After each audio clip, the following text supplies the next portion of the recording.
Kia ora koutou. Sheena and I have just published a new writing activity that's up on our website, and I thought I'd introduce it to you today.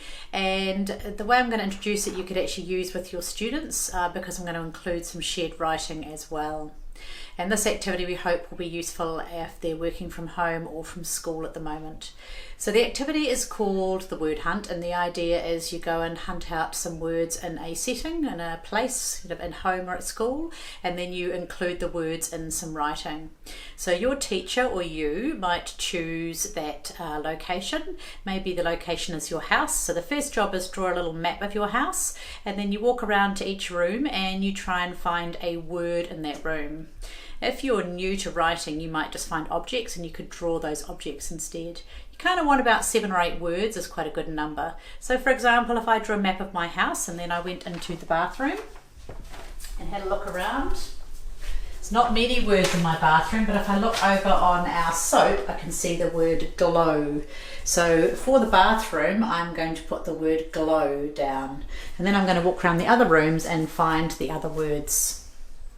So when you have your words in your location on your map, your challenge is then to try and turn these words into a piece of writing. Now, the hard thing is trying to make them flow so they sound a bit like a story. So these are my words that I've got, and I'm going to make it like a beginning to a story. So when I think about an introduction to a story, I know I've got to introduce my character and my setting, maybe have a little bit of action, and I also want to try and hook my reader in a bit.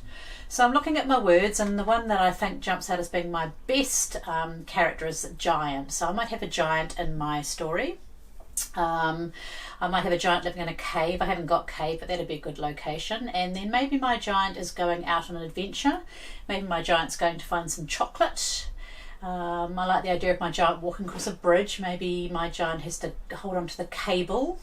So I've got to get glow and club and super. Well, super's quite easy because maybe he's super excited. Club, maybe he could be carrying a club as a bit of a weapon. And then glow, if it's nighttime, I could use glow with the moon. So I'm going to have a little try now at putting that into a little story.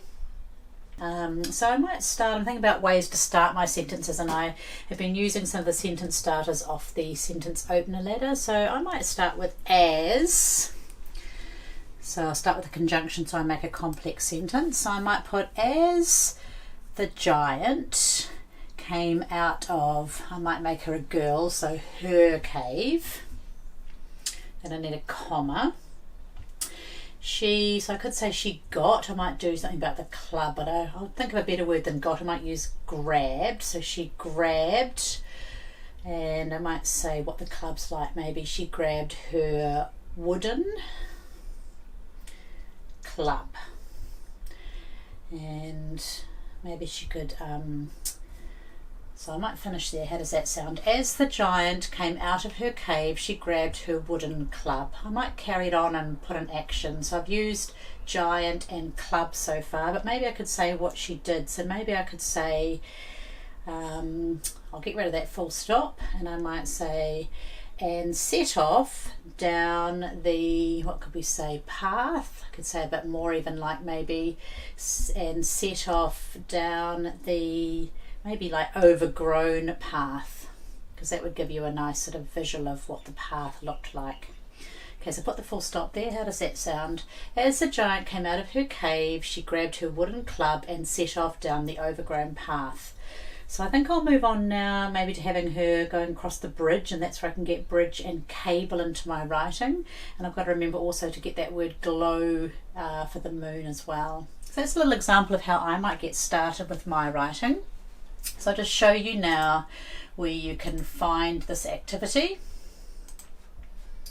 So if you go onto our website, which is theliteracyplace.com, and if you go into our resources section and go into the quick write section, you'll see word hunt activity there, and we've got both the template for you there as well as the exemplar which has my map and my writing.